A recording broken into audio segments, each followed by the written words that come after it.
Hello, Africa. Jambo, Africa. Sanibona, Africa. African Football Connect is finally here. Coming live from the Calabash, FNB Stadium. You know it. Other places, you call them the Theatre of Dreams. Here, we call it Soccer City. I'm here with my crew. Zizo. Yes. Mahlatse Mphahlele. Yeah. Top Geno. Yakom Zanzi. This is finally here. Zizo. I'm very excited. And firstly, I think Jambo Africa, African Football Connect is here. I'm sure you're gonna enjoy what we bring in for you guys. We're gonna be tackling all the stories that are topical on the African continent. And as you know, football is the game that connects all of us. And here we are also with the man who's also played at this venue, Calvin Sosibo, former Kaizer Chiefs, Maritzbirg United. He's also played in Turkey as well. And now he's a coach. He's the technocrat. Yeah. That's what they call them these days. The technocrat staff. Yeah, those guys who talk about the rest defense and all those things. Yeah. Hey, rest defense, eh? Yeah. The half spaces, eh? Yeah. Yeah. But so I'm very interested as we kick off talking about African football. There are a number of issues that we'll be touching on today.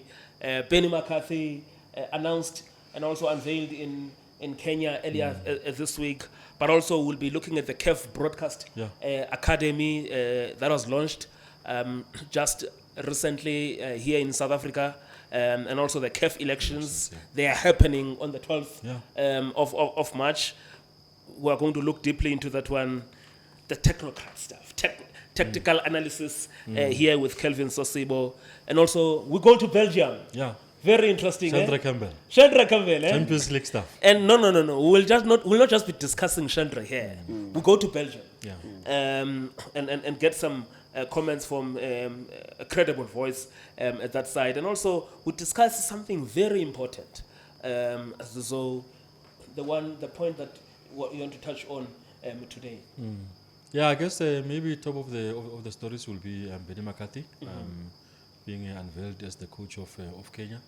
It's a big move, and I think he follows right into the footsteps of Coach Peter Msimane, who sort of led the way in moving from South Africa to Egypt, as we all know that he coached Al Ahly. I think it's a big jump for Benni. He's known more as a club coach. I think he will have to sort of find a way how he adjusts now into becoming a national team coach, because as a national team coach, sometimes you find yourself with a lot of time on your hands. But a lot of football to watch, to monitor players, to prepare teams. A national team coach normally does not really have that enough time to work on the players, and you really need to be sure that you monitor players correctly. I see he has taken some of the South African guys here, like Ronnie Josephs, guys that he has worked with before that he trusts. They will help him really to make sure that they organize that Kenyan football properly. Kenya is there's a huge culture of football in the country, and it will be nice to see them becoming a force that they once were before. They produce some of the best players on the continent. So a good move for him, and I think it will also inspire many other so-called young coaches on the continent to get involved and that kind of space. Yeah.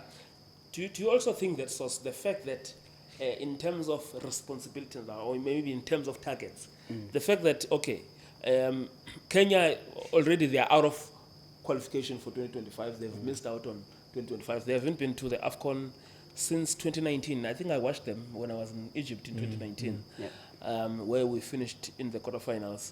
And they are also hosting the 2027 AFCON. They are hosting Chan. So do you think the fact that in terms of the mandate, there's not immediate pressure, because even with the World Cup qualifiers, they're currently fourth, and I don't think there's an expectation that they will qualify for the World Cup?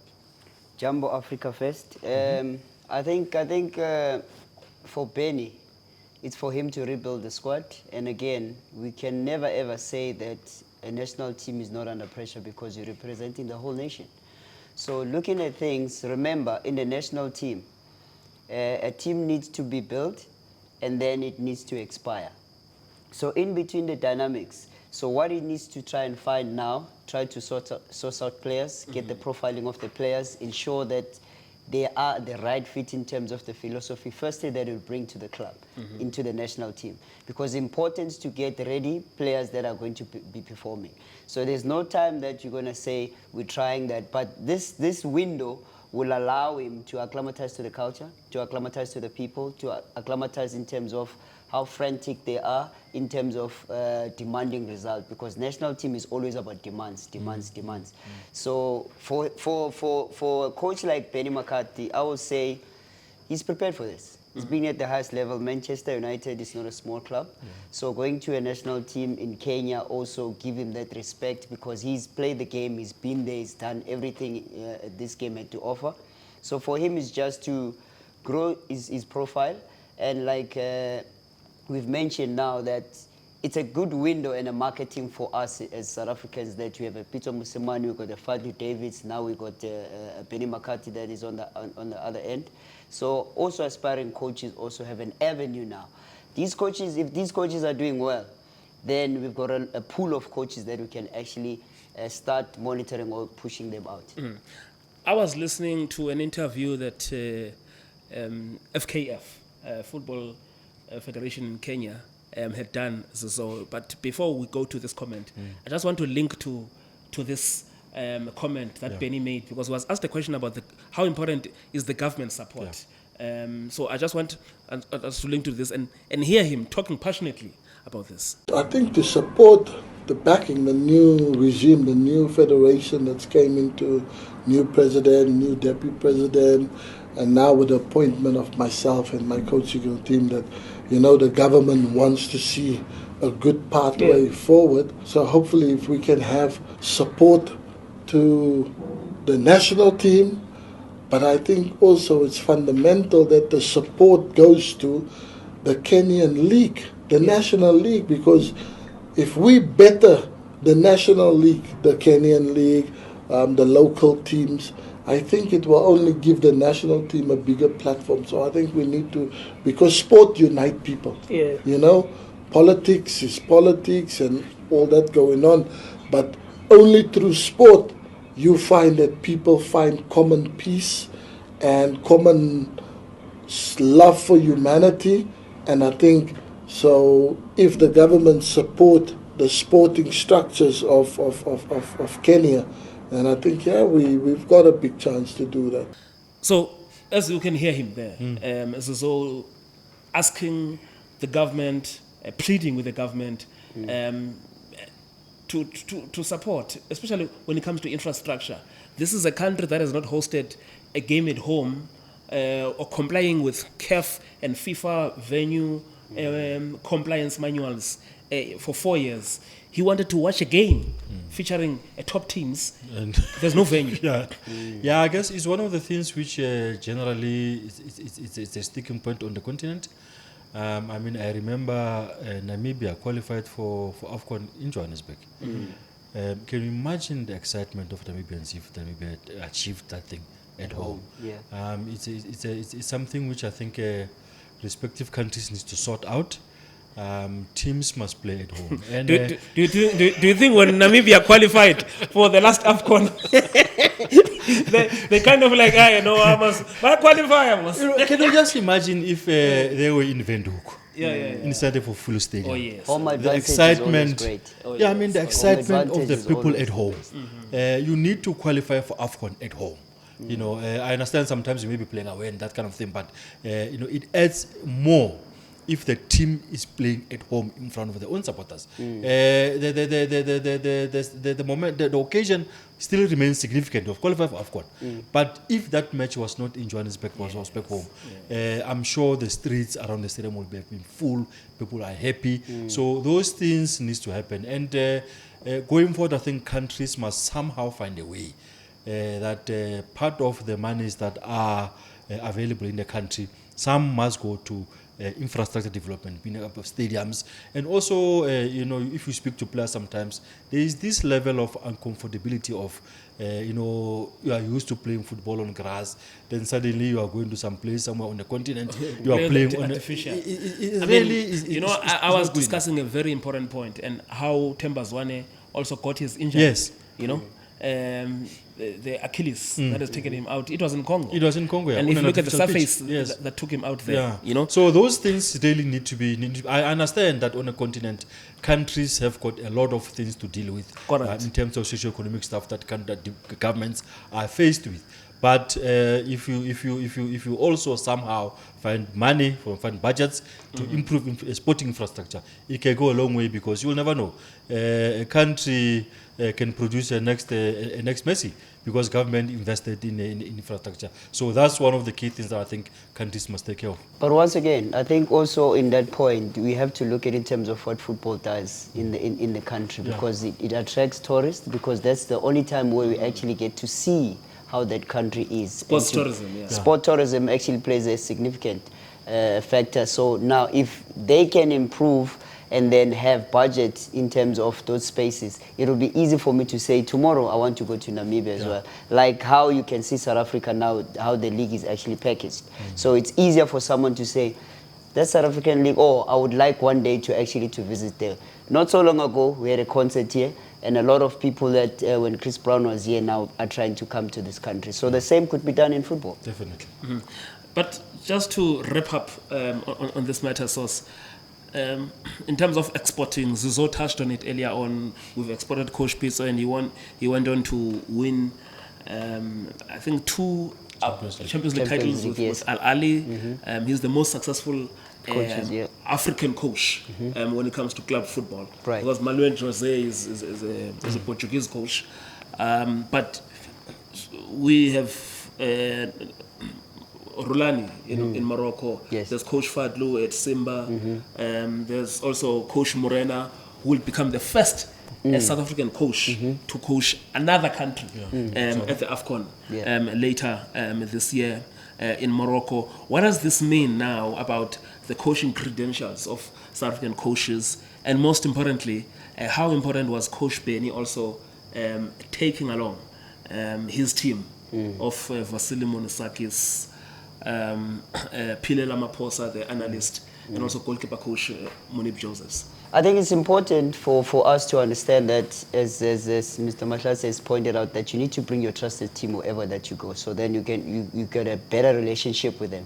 So having that relationship with those people that you brought with, then you trust them to actually to deliver on the KPIs that you need. And then moving again in terms of opening up the space with coaches now moving in the credentials, I think it's something that is muchly needed. We have suffered long enough where we have never had the football education side, where CAF B license has taken so long. So coaches are not in the space where they can improve their game and also can learn modern trends and things that has to be done. So now, so many coaches by now, if you've been running the courses, they would have having an opportunity now to go and assist maybe on other countries or put themselves in the windows. Yeah. But at least Benni has got a UEFA Pro license. Yeah, highly qualified. And he comes from But now this my Old point. Trafford, My point comes to where the people that is taking with taking are with- going to be compliant. So hence I'm saying the B license takes an effect, then at least it can equalize them. So can if I'm the equalize. only one that is the highest qualified, what about the rest? Because now when they come in as a federation and say, people that are going to be sitting on the bench, we need this standard. So these people that you're bringing with, do they actually care? because those people will also be coaching the players. Okay. Well, we're back again. It's just the two of us now. Yeah. It's a substitute. The man on the left wing is killing us there. He's not delivering the crosses. We take him out. About my half spaces. Yeah. Yeah. But look, now I attended something very important last week, as I saw in Randburg at the multi-choice offices. That was the launch of the CAF Broadcast Academy, where they had 15 TV directors from around the continent. And this is something new that they are talking about here. But what surprised me was that in previous AFCONs and major tournaments that Africa has had, and also even on the global stage, there have been no African TV directors. So it's very interesting in terms of what they are coming with now, and looking at the games that are being shown on the continent that are also going global. It's important that the quality of the product talks to those standards. Yeah, I think it's a good thing. I mean, I remember having been involved with the Confed Cup and the World Cup. You've always seen the host broadcast people is all it's all people from overseas, and you know, they are Africans. Yeah, I mean, in our country, as you know, we've hosted big tournaments before, so there are people who are knowledgeable. I mean, if you look at the broadcast quality of our league in terms of football, in terms of cricket, in terms of rugby, so the people who are doing these things on a weekly basis need to be given an opportunity to be elevated and be at that level. So I think it's a good thing that this thing has happened. It's happened in South Africa, and I'm sure it will be spread around the continent, where some of the people who are involved with football or other sports in their countries are given an opportunity to broadcast or produce some of the AFCON matches, which is the pinnacle of football on the continent. Well, with World Cup qualifiers still to come this month, and also the WAFCON, the AFCON under-17, under-20, let's hear from CAF, head of TV, local of September, and also the other TV directors from around the continent who were in attendance at this event. Now, if we look at the question of who we are now, we have a lot of challenges in the issue of the quality of the TV production, the quality of the TV product, how that story is presented and packaged. But who do we want to be? We want African content to be amongst the best. We want people to watch a game in Ouagadougou and not think any way different to whatever they're watching in England and so on, as much as we don't want it to be the English. But we want to have global standards and hold ourselves to these global standards. So basically, a group of directors were on this program just to upskill each other on how to cover African football. And this has been a life-changing experience for us, because it's very unlikely for any two directors to be in the same space, let alone same room at the same time, because we are forever traveling or directing. And for me, on a personal capacity, this has been life-changing, simply because we're able to exchange ideas and also share camera plans and layouts and talk to each other about how to technically maximize the facilities that we have in order for us to cover football. So it was an exchange of brilliant ideas, great energies, and we're also able to criticize one another and sharpen each other so that we are able to make sure that our football is at the highest level. I mean, it's a different type of pressure. The pressure we had in Cote d'Ivoire was to prove a point to ourselves that actually, because we were convinced, we all knew that the product is very good. And I think the Cote d'Ivoire exceeded all our expectations. Now it's a different pressure. You're not an underdog anymore. Actually, people are now demanding more because they know that you have achieved a certain level of standard. What keeps me awake is that we need to keep the African people, we've got to let them to believe all the time, to make them to believe all the time in their own ability. And I think the AFCON in Morocco is going to be amazing. I mean, all of them, the people who are here, are involved in their national televisions or their broadcasters. Now, the net benefit of CAF is that the next Champions League match that is played in Ghana, we have our own director. The next AFCON qualifier match played in Nigeria, we've got our own director.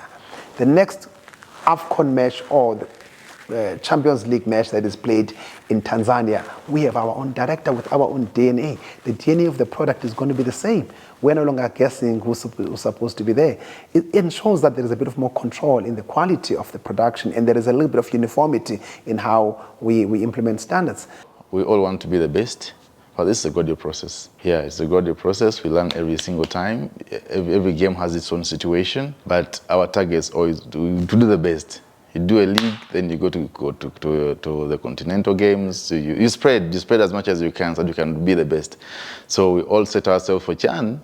Actually, a good thing that's in Tanzania, Uganda, and Kenya. That's our target.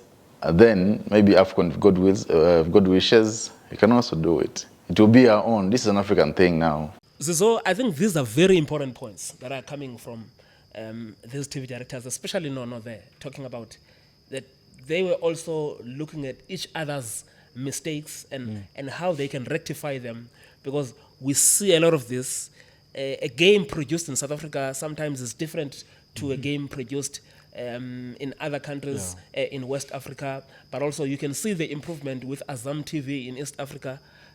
because of the regularity of doing these things. Yeah, it's important. I mean, as you say, sometimes you watch these qualifiers, and I mean, I'm saying this with utmost respect, but you can see the quality. Yeah, that this match is not been done by SABC or Super Sport, you know. Sure. But I mean, it's an opportunity for many other broadcasters on the continent to improve so that we meet the required standards. Because as much as we always hammer the coaches and the players to improve, even as the media, everybody else needs to improve because we serve the fans and the fans expect nothing but the best quality productions out there. So it's good, long it may continue, and I hope that it is spread across the continent so that other regions also get the opportunity to learn and interact with people like us who are knowledgeable in this field so that the quality of the productions are proper going forward.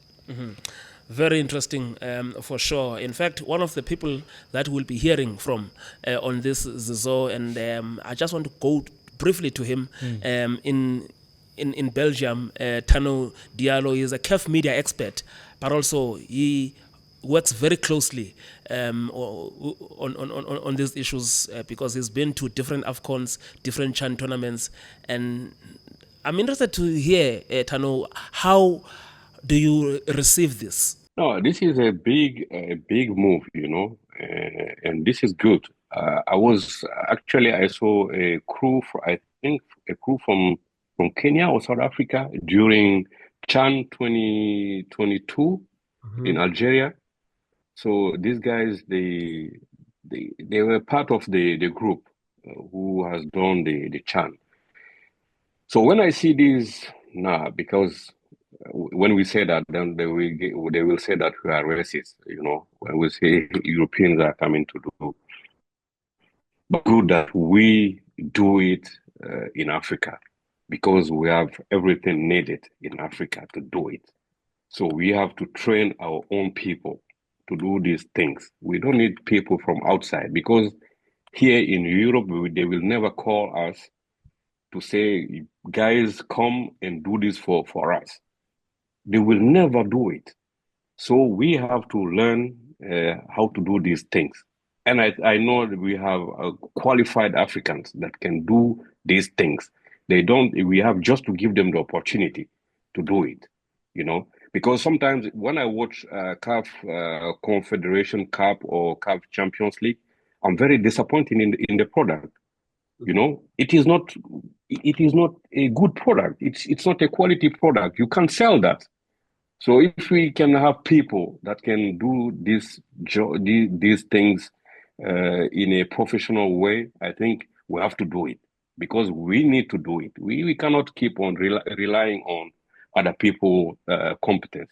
We have them in Africa. We have to give people the opportunity to do this, but we have to improve.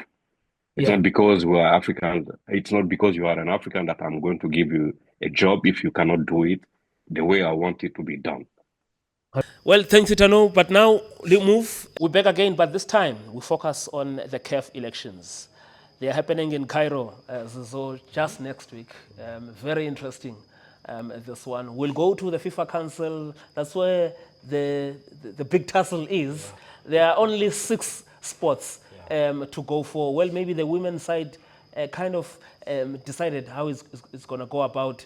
But firstly, are you surprised that Dr. Petrus Motsepe is going unopposed for his second term? I'm not surprised. We know the history of CAF over the years. CAF has never really been that stable. Dr. Motsepe has come through and he has stabilized the place. There's more money now.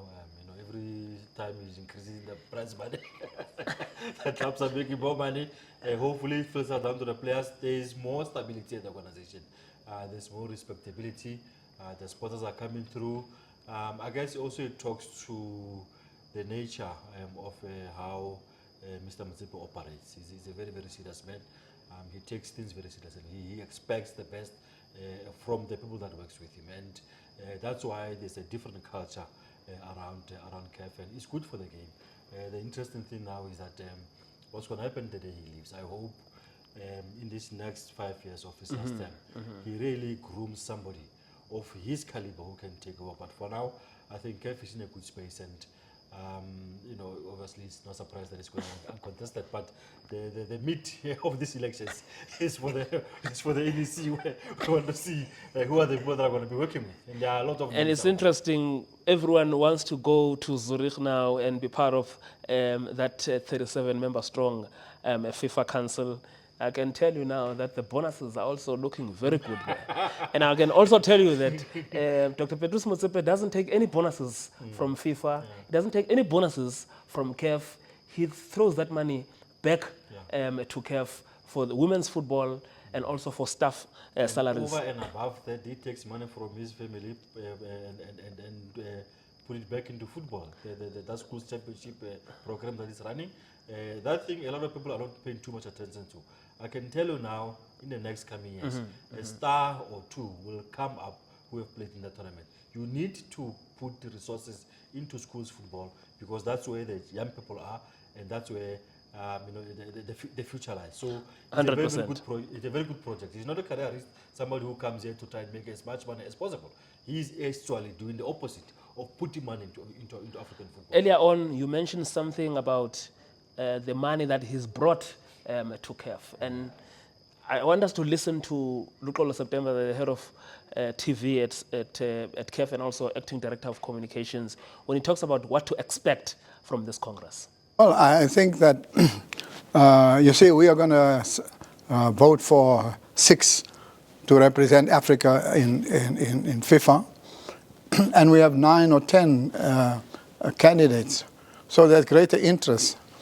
What we have to look at is Africa is now also going to host a second World Cup. Morocco is going to host the second World Cup.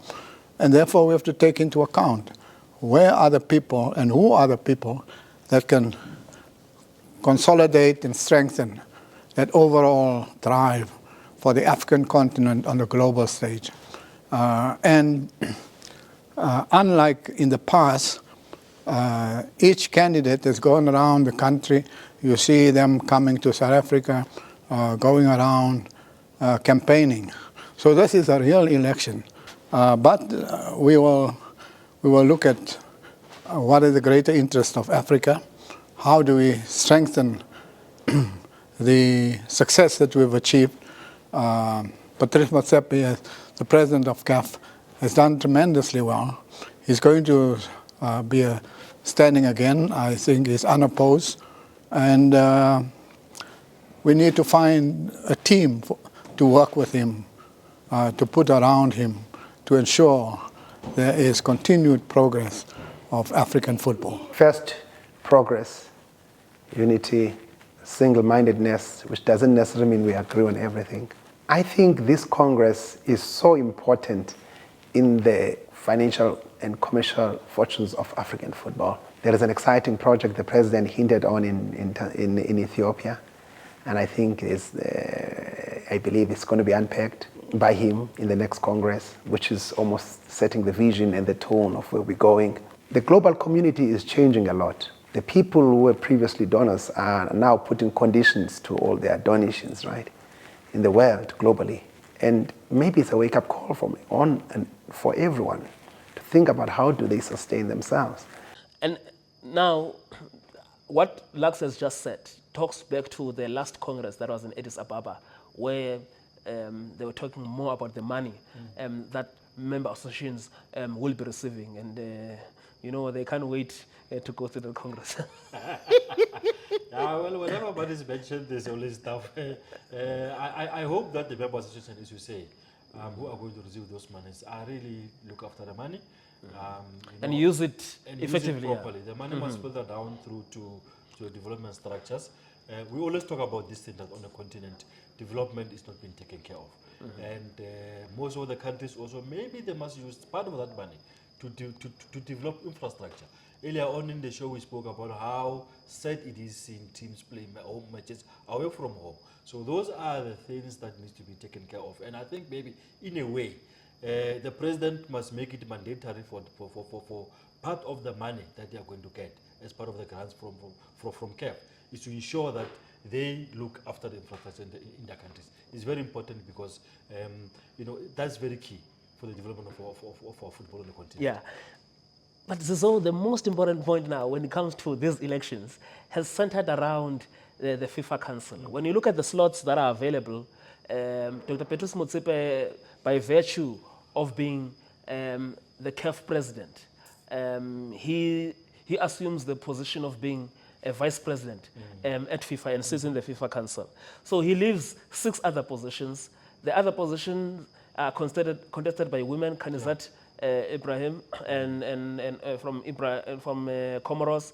Isha Johnson. Yes, Isha as well. Isha, she also came here.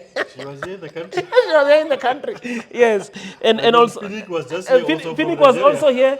Twice Pinnick was here. Hey man, we've never seen Pinnick, but twice he's been here. So you don't sleep. You know, so I just want us to link to, and I just wanted to hear from Dr. Jordan, the SAFA president. He's also contested for this position previously, and so also failed to get it. And he's got some interesting points to make. Firstly, about the pact between COSAFA and SECAFA, and secondly, also about why North Africa is always dominating, but there are only 5 countries. Yeah, they've got less countries, but they're always dominating. So Ask Asimuzwe, that's the monopoly which must be broken anyway. Well, you know, it has become a controversial issue then, because the other zones are contesting. Should we have 1 or 2 zones consolidating their position? And these are the 2 big zonal unions, COSAFA and SECAFA. So we'll go to the meeting and hear what is the official position in respect of that, because they said when they opened it for everybody on the continent, you can vote for the candidate you want. They did not foresee that in some areas zones will come together and 2 zones can virtually give you the position. And they felt that we should treat each zonal union equal, regardless of the number of members you have. Over the period of CAF's history, there's always been a dominance of the northern countries. Even if there are just 5 in a zone, they always used to have 3 or 4, both in CAF and FIFA. And in FIFA, they used to have a minimum 2 and sometimes 3. It is something wrong with the way we apply our vote. Because remember, the majority of the votes sits outside the north. There are only 5 countries. And then you say, but how is it possible? What is it that they did with their vote to give the vote so that 3 can go from the north? I don't think we've tried many things. The last was not ideal. I think this system also is already have its own criticisms. But we'll see when we get to the vote, and we'll see the outcome. And then we'll see and know what had happened. Very interesting. From someone respectable like him, you can go back. I think he tried to get into that space at FIFA, in the FIFA Council previously. Twice he's lost. The most recent one, I think he lost to Walter Nyamilandu from Malawi in the elections. And previously, I think also he couldn't enter. I think in 2011 or 2013, around then, he also lost. So he's talking from experience in terms of what has happened and why North Africa is dominating when there are only just 5 countries. Yeah, I guess that's why these people are coming to South Africa. Maybe they're coming to consult because they know that he has been there. You know, and also, I mean, if we are to be honest, I mean, he can be having all these challenges domestically, but he knows the ins and outs of what's happening on the continent. So these guys that are coming here, they are coming here to consult. And you know, when you are going for this type of positions, you need to lobby very hard. Sometimes also you need a bit of money to contest. We're talking about Yaya, who is always there and about. Questions have been asked before, who's funding him and all those kinds of things. So they're interesting names that are there. And Yaya is interesting because Yaya, he was never elected direct. He was co-opted. And there were also rumors previously that he was someone who was seen as being earmarked for CAF presidency by Gianni Infantino, the FIFA president. And then entered Dr. Quality. Yeah. Then I mean the rest is history, you know. So yeah, it's very interesting because people want to get in there, because that's where key decisions are made, and I guess you can make a little bit of money by sitting in those positions, and it's a nice place to be. Obviously, people don't just go there for the niceties, but you must go there and really try and influence decisions about football. These Africans must go there and really influence decisions that are going to benefit African football. Our football generally hasn't been where it's supposed to be, largely because of poor leadership, largely because of resources. They need to go there and make the right noise so that maybe when it comes to issue of money, so that Africa can get a big chunk of the money so that we can develop our football. Yeah, no, I think you're mentioning a very good point there. And one person who knows very well about these matters is the man that we've been talking about here, and is also a part of us, Tanou Diallo. Tanou has covered a number of these congresses, and I would like to hear from Tanou, especially in terms of what is the feeling in West Africa, especially with what was reported recently about Augustine Sengo, the first vice president currently, who seems to be being elbowed, especially by the North African Pact around these elections. Surprising to me because I was in the General Assembly in Ethiopia. That's when I understood nobody is going to stand. Ghana was going to be alone there, so it didn't come as a surprise to me because all the FA presidents, they were asking him, now, President, we need you to tell us whether you are going to stand or not, because if you don't do it, we are going to do it for you. So I saw it, So when I knew that nobody was going to stand. He was going to be the only candidate for the position of president, So it's not really a surprise to me. But for me, these people standing to go to the FIFA Council, I have to be very, very, very honest with you. People go there because of their own interests. They don't go there to defend the African football. No, they are campaigning for themselves. If they go there, you will never hear about them. Many of them have been there now for years. What have they done for African football from there? Nothing. What can we put on the table and say this guy has done this for Africa while he was sitting there? Absolutely nothing.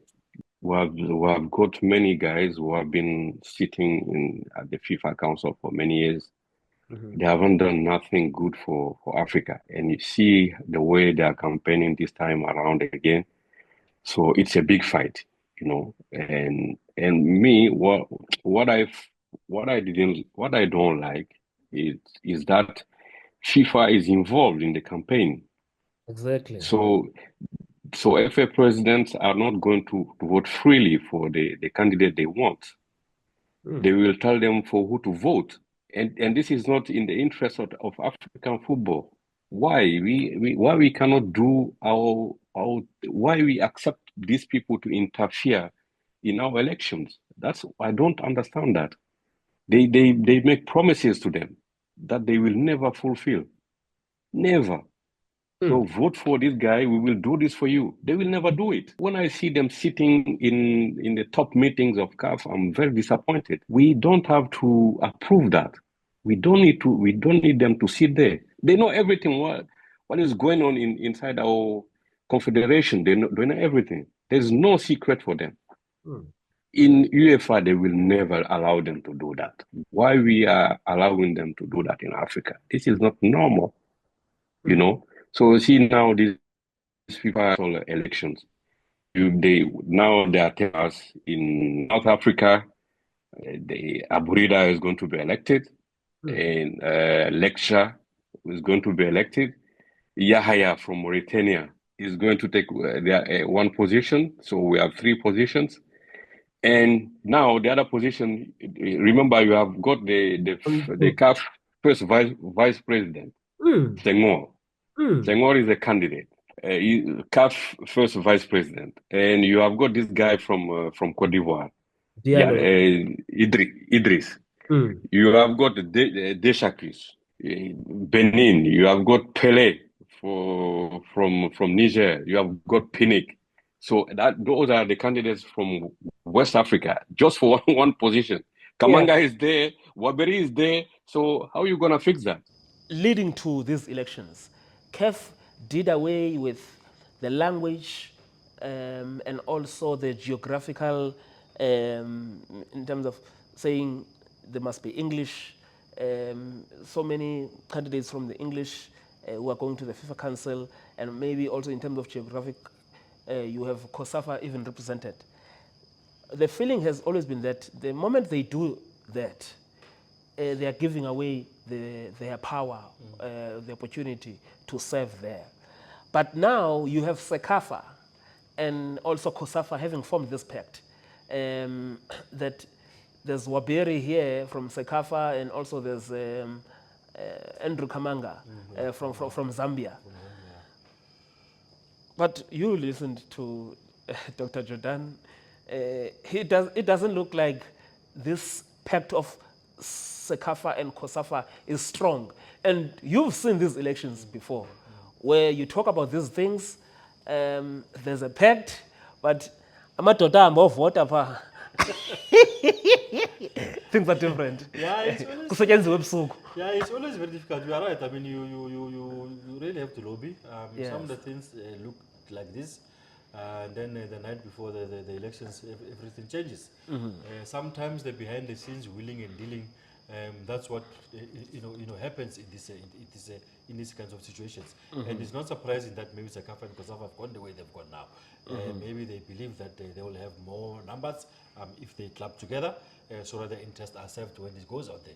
The so-called Francophone Africa has always been strong when it comes to these situations. They will also maybe try and do their own thing there. So it's interesting how this is going to play out. But I guess we just have to wait and see how what's going to happen from now until then. It's very, very interesting. Elections are very, very fiercely contested battles. There were stories in the past of envelopes in the, because powerful men and women wants to be there. I mean, that's where key decisions are made. That's where. No, these days, we just see where the matches are played, especially by those who don't have who are not complying. Who are not complying. Yeah, you just see, and then they will be sorted there. So it's very interesting. I mean, there's always bloodbath. It's fierce. People are competing because those positions are very, very nice positions to sit. But as we said earlier on that, sit in the positions, but go there and work for your respective countries. Okay. No, I think we'll cut it there, Kuzizo. Yeah, I think we'll cut it there, Kuzizo. Then we'll go to Shandre now, ne? Yeah. It's been a proud moment in the past few days looking at Zizo. Firstly, we saw with Siyabonga Ngezana playing in the Europa League. I know our mates in Nigeria, in Cote d'Ivoire, in Senegal, in Mali, you can say in Morocco, in Egypt, and Algeria will not relate with, are you boasting about just one player playing in the Europa League and also a player sitting on the bench in the UEFA Champions League? But we're here now. Allow us, But to see a young boy all the way from Gauteng Development League, starting at Super Sport schools, playing in the Super Sport Academy, Shandre Campbell, captaining the SA Under-20, yet to even sit on the bench, even receive a call-up for Bafana Bafana. You must have been proud as someone who's been covering football for over 2 decades in this country. Yeah, I mean, when was the last time really we had a South African at that stage? I think the last one must have been Down maybe when he was in Europe. So it was a proud moment. I wish you could have got minutes and that kind of thing. But and Piers was also playing for the same club. Yeah, he was playing for the same club, for Club Brugge in Belgium. Belgium has, over the years been a very good detour for African players. The guys leave the continent, go to Belgium, get minutes, prove yourself, and then you move elsewhere. I hope that that is a direction he will take into the future. But it was nice to see him. When I saw that team list and Nabim Dishwa and to see a South African, mixing up with the big boys at that level. That's Champions League stuff. It's not a small tournament. It's a big tournament, and I hope going forward he will get more opportunities. I mean, not so long ago, Gazana was playing in the Europa League, which is another respectable tournament in Europe. So it's nice for that our guys are there. Gazana will definitely come back and impart that knowledge that he's gaining there for the national team. When years to come, as Shandre probably will get the opportunity to play for the national team, Bafana. So it's very good, and also for Shandre, it's a sign to the other young South African players, or not even only South Africans, young African players that if you work very hard, if you remain disciplined, you can get there. I mean, I saw a picture not so long ago that they built this part of a big house with the money that is earning in Europe. So. There are a lot of positive spin-offs when you see young people doing well. Yeah. I can't really be. And I'm interested in this because Coach Hugo Bruce spoke about it recently, and sometimes I don't want to say it's ignorance from our people, so, but I think it's lack of knowledge. People on what is really happening on global footballing matters, and forget what talking about a teenager here. This boy left the country to go and play in Europe. Started in the second division there. But he's not even finished the season. That's where you pay your school fees. Exactly. Yeah. So in terms of the pathway, this was a perfect pathway for the boy. Yeah, no, definitely. I mean, obviously he was not ready to play first team football when he got there. And the good thing about those structures is that they don't just dump you with the development team and then they close their eyes. They watch your matches, they monitor you, your coach. There's a direct link between your coach and the development and the first team coach. So they are preparing you so that when you are ready, you can go and sit on the bench in a Champions League match. Maybe there could have been a match situation or a match opportunity where they will throw him in there. He could have been playing in the Champions League football at his age. How many players on the continent can say they play Champions League football at his age? So it's very important that he has taken that step, and we can only be happy for him. Very happy for him indeed. And the man, Zizo, who asked the coach the question, the coach of Club Brugge at the press conference, Tanou Diallo, will be joining us just now. But let's just listen to that question and also the response that followed thereof. He said it when answering the question. That's how they do in Bruges. When they see a young player with high potential, the first step is to give him an opportunity to train with the first team, and he can see what's going on there in that first team. And then when they end in the league, as you know, the boy played his first game in the Belgium first league I think 10 days ago, 1 week ago. So from there they saw that now I think he might be ready to be kept in that team, and he is ready to be shown what is the Champions League. He didn't play, but he has seen something from the bench. So now that's the way to prepare him for the upcoming games. We won't be surprised if he gives him 5 to 10 minutes next week in England. It won't be a surprise, because they're trying to bring him in the first team step by step, So it might happen. Yeah, I think when you look at that game and also looking at what also Tanou is also saying, it was always going to be difficult because they were trailing and even ended up losing to Aston Villa. So ideally, we would have loved to watch him, but it's difficult to introduce a young star in that type of a game. Yeah, no, it's mostly always like that. The match situation didn't really allow the coach maybe to give him an opportunity, but he's there now. The fact that he's in that situation means that the people have got confidence in him. They believe he's somebody who can add a lot of value, and I'm sure he'll get minutes in the league. And the more he plays, the more he gets better. And he will definitely. You see him going to the AFCON? I don't think so. Coach Hugo Bruce is a man who, when he's set on his stuff, He doesn't want to tinker too much with the team, but I mean, I said it didn't even in the previous. At least he's not competing with Nico, eh? No, Nico will be there. Don't worry about Nico. I'm the one who said it even before in the previous AFCON that we should have taken Relemo Fokende. Either maybe as an additional player, not even to play, but just to be in that environment. I think he could have learned a lot from there. Talking about the rally, it also saddens me that you know, he deserves to be there where Shandre is. He's a boy who has shown over the last 2 years. But I want us in the next edition. I want us to discuss that deeply because I think there's something. We've got an element of surprise on that one. Watch that space. We're back with tactical analysis now to look at some of the key moments that we've seen from the game.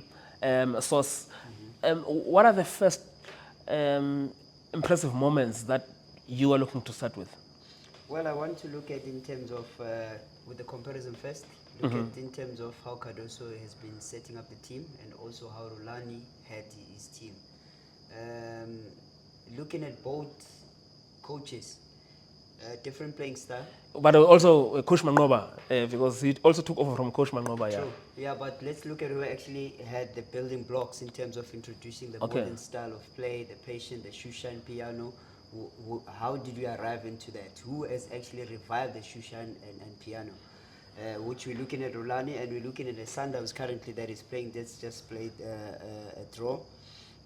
For me, I think we're finding a Sundowns that is more quick on counter-attacks, which is their daily on it, but now them trying to choose moments in terms of getting to the final third, decision-making becomes a little bit blurry. Yes, they are scoring goal, they are a threat when they move forward.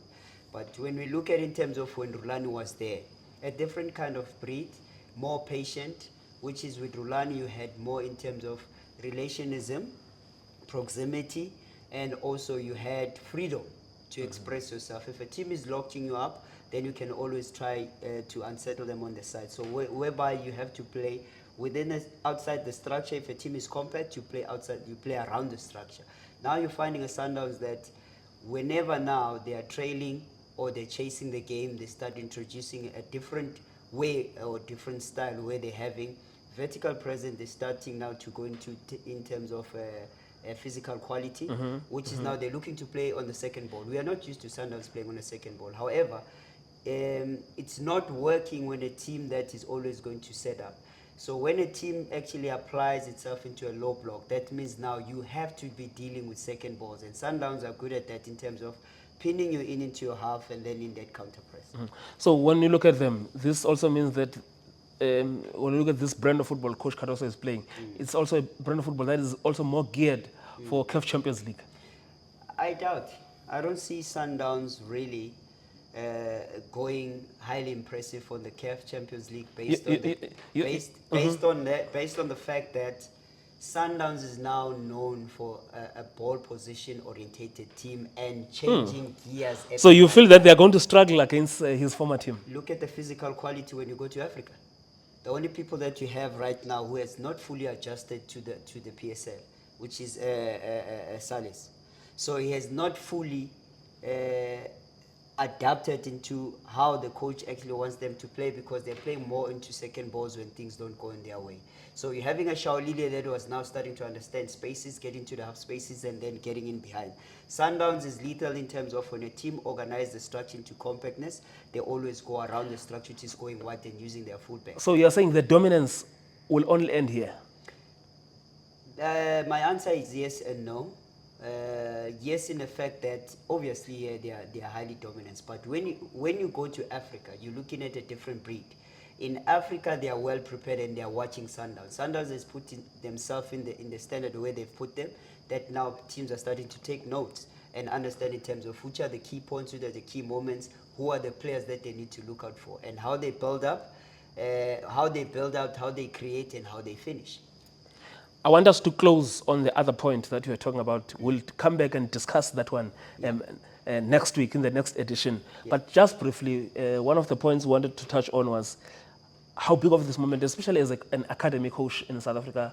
You've seen this boy rising What was your reaction, Shandre Campbell on the bench in the Champions League? 19 years old, playing in the Champions League. This is every child's dream to actually be at that stage, even though that he didn't get a run.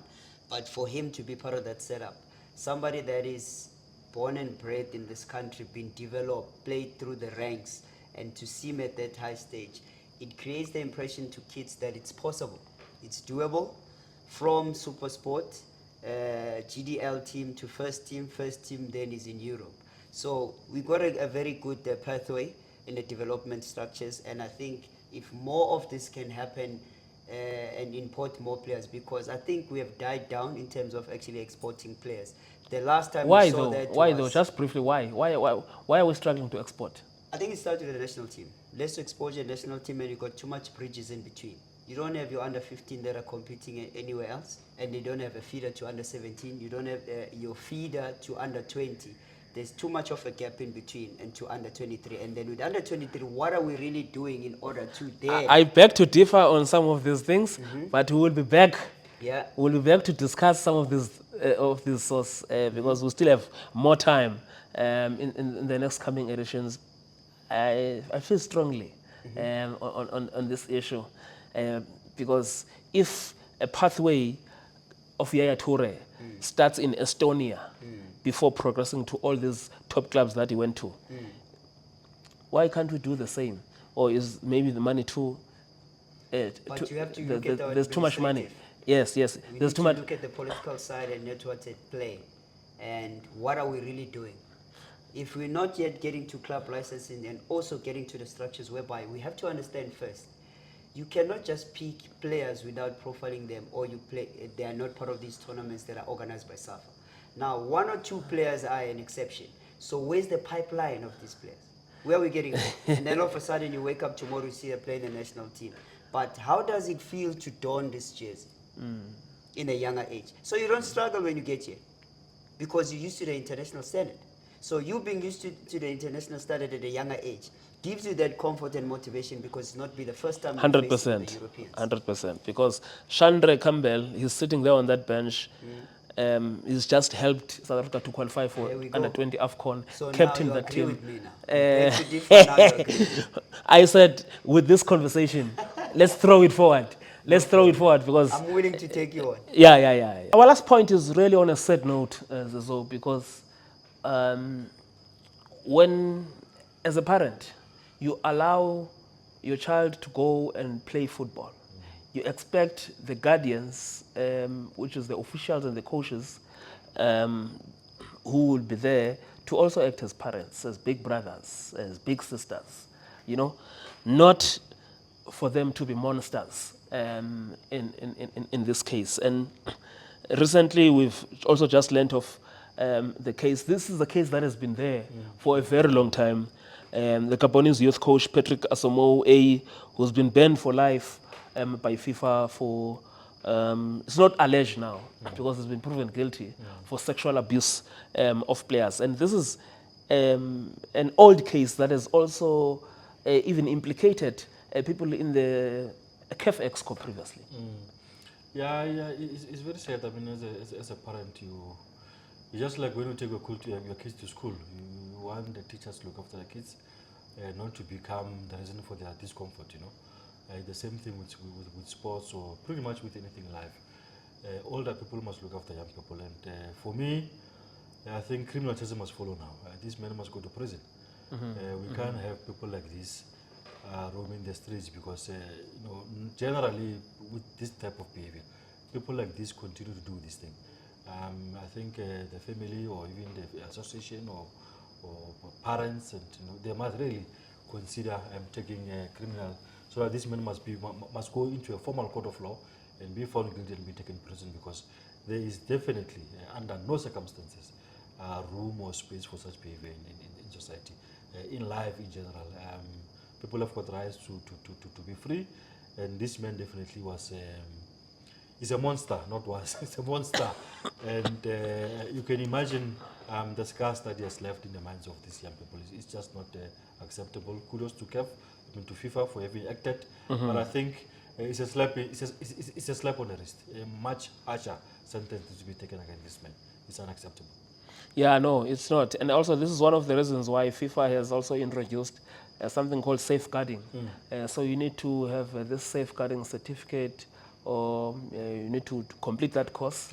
In fact, no under 15, under 17, I think it goes up to even under 20, I'm not sure, but the junior national teams, you can't assemble a team without a safeguarding official. And part of these things is also to look after these issues. Yeah. Because the other worrying thing is that, I mean, how many of these people have been reported? In football now, you have got situations where also on the other side, where there's a lot of men who deal with young girls in sports. What is going on there? There's a coach in Zambia who recently lost his job.